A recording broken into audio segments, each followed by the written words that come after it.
La fête continue pour l'immobilier logistique. Après une demande placée record et des investissements en forte hausse en 2015 et 2016, la dynamique du marché devrait se poursuivre en 2017 selon la dernière étude de Xerfi. Une dynamique favorisée par l'alignement des astres. Je m'explique. D'abord, la demande reste forte, en particulier chez les groupes de la grande distribution. Je pense surtout aux enseignes alimentaires désireuses de rationaliser leur process logistique et de se rapprocher des consommateurs des centres-villes. Ensuite, le marché profite bien sûr du dynamisme des ventes en ligne. Enfin, le marché restera soutenu par l'attrait croissant des investisseurs institutionnels pour les actifs logistiques. Ces derniers offrent de fait des rendements stables et une vision à long terme en raison de la durée des baux.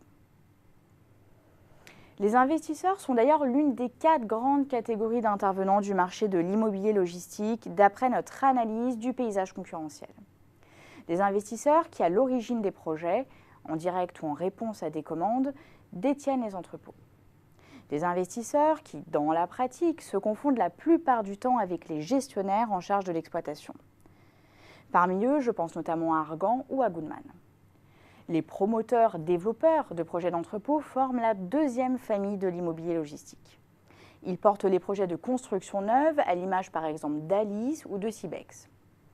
Viennent ensuite les contractants généraux en charge de la réalisation des projets en fonction d'un cahier des charges.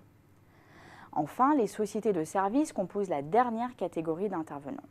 Leur champ d'action va de la commercialisation à la location, en passant par le property management, l'assistance à maîtrise d'ouvrage ou encore l'évaluation de patrimoine. Les acteurs comme EOL ou Arthur Lloyd appartiennent à cette catégorie.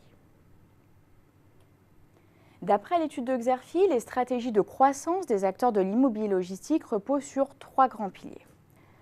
Le premier d'entre eux, c'est le développement d'offres XXL pour répondre aux nouveaux besoins des chargeurs et de l'AI logistique.